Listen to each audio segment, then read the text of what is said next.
C'est l'un des faits marquants de la clôture de la conférence semestrielle des gouverneurs des régions, tenue les 17 et 18 juillet 2023 à Yaoundé.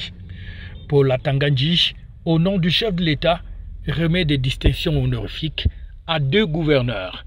Il s'agit du gouverneur de la région du Nord et de celui du Sud, élevé au grade de grand officier dans l'ordre national de la valeur. C'est à la fois un grand honneur, mais aussi une responsabilité.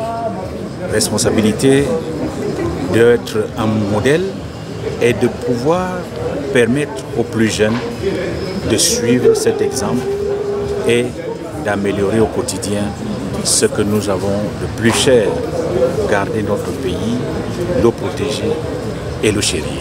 Passé cette étape, Paul Atanga Ndji va ensuite présider la clôture des assises de la capitale camerounaise pour l'évaluation de la sécurité au Cameroun au cours des 6 premiers mois de l'année 2023. Il ressort donc que malgré quelques velléités et quelques attaques perpétrées par la secte Boko Haram, les terroristes dans le nord-ouest et le grand banditisme ainsi que la criminalité dans le domaine de la drogue, la situation sécuritaire du Cameroun est globalement satisfaisante. Qu'en dépit des atteintes à la tranquillité publique que l'on déplore dans quelques-unes de nos régions, la situation sécuritaire du pays est globalement sous contrôle.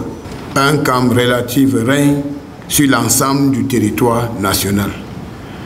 C'est à juste titre qu'on peut affirmer tout haut que le pays est bien tenu et les institutions républicaines fonctionnent normalement. Je dirais même à merveille. Du rapport général lu par le secrétaire général du ministère de l'administration territoriale, il ressort que les travaux auront été intenses avec en bonne place les communications faites par le délégué général à la Sûreté nationale, Martin Bagangele, et Galax Etoga Landry, secrétaire d'État à la gendarmerie.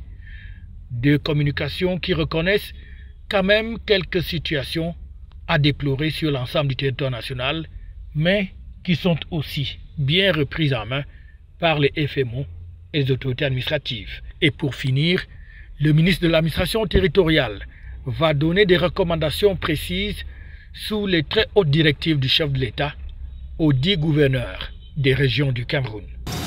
À cet égard, je demande aux gouverneurs des régions de poursuivre les actions déjà engagées avec les forces de maintien de l'ordre à l'effet de lutter contre la délinquance juvénile et le trafic de drogue aux abords des établissements scolaires.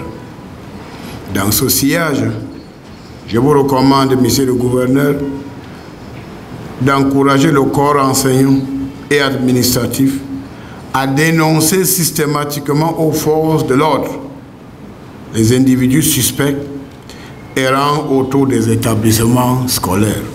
Tout est bien qui finit donc bien, peut-on dire, concernant cette première conférence de l'année 2023 des gouverneurs des régions, ceci à la veille de la rentrée scolaire 2023-2024. FH News, votre télévision.